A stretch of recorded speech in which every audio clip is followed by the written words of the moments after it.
మాజీ మంత్రి బాలినేని శ్రీనివాసులు రెడ్డి పార్టీ మారిన కొత్తలో పరిస్థితులు వేరు.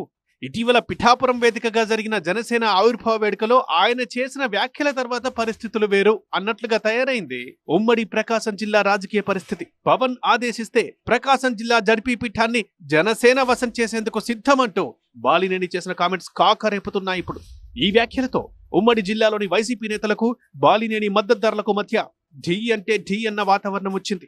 దమ్ముంటే జడ్పీ పీఠాన్ని టచ్ చేయాలంటూ వైసీపీ నేతలు బాలినేనికి బహిరంగ సవాల్ విసరడం రాజకీయంగా మరింత వేడిని పెంచింది. నిన్నటి వరకు వెంట తిరిగిన అనుచరులు కూడా తీవ్ర స్థాయిలో ధ్వజమెత్తుతుండటంతో జిల్లాలో వైసీపీ వర్సెస్ బాలినేని అన్నట్లుగా తయారైంది. జగన్ ని టార్గెట్ చేస్తూ బాలినేని చేసిన వ్యాఖ్యలపై వైసీపీ నేతలు దుమ్మెత్తిపోస్తుండగా ఆయనతో పాటు వైసీపీ నుంచి బయటకొచ్చిన కార్పొరేటర్లు నేతలు మాత్రం మద్దతుగా మాట్లాడుతున్నారు.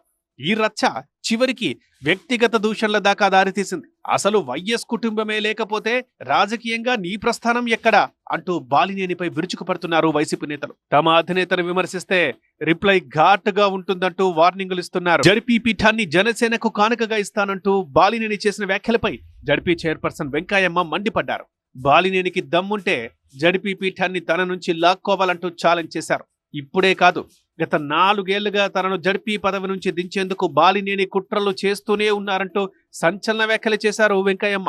ప్రాణాలు పోయినా సరే బూచేపల్లి కుటుంబం జగన్తోనే ఉంటుందని స్పష్టం చేశారు. దర్శి ఎమ్మెల్యేగా గెలిచిన వైసీపీ జిల్లా అధ్యక్షుడు బూచేపల్లి శివప్రసాద్ రెడ్డి కూడా బాలినేని మీద తీవ్ర స్థాయిలో విరుచుకుపడ్డారు. బాలినేని బయటకెళ్లడంతోనే పార్టీకి పీడ విరగడైందన్నారు. బాలినేని ఎన్ని కుట్రలు చేసినా వైసీపీ జడ్పీటీసీలు బయటకు రారని ధీమా వ్యక్తం చేశారు. మొత్తంగా చూస్తే బాలినేని రాజకీయంగా సంకట పరిస్థితిని ఎదుర్కొంటున్నట్టుగా కనిపిస్తోంది.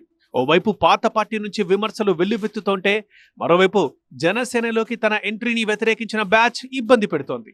ఇంకోవైపు టీడీపీ నేతలతో ఉన్న విభేదాలు బాలినేనికి రాజకీయంగా ఇబ్బందికర పరిస్థితుల్ని తెచ్చిపెడుతున్నాయి. మరి తాజా వివాదంతో జనసేన వర్సెస్ వైసీపీగా ఉన్న పరిస్థితి బాలినేని వర్సెస్ వైసీపీ అన్నట్లుగా మారిపోయింది. మున్ముందు ఇది ఏ మలుపు తీసుకుంటుందో, దాన్ని బాలినేని ఎలా ఎదుర్కొంటారో చూడాలిక.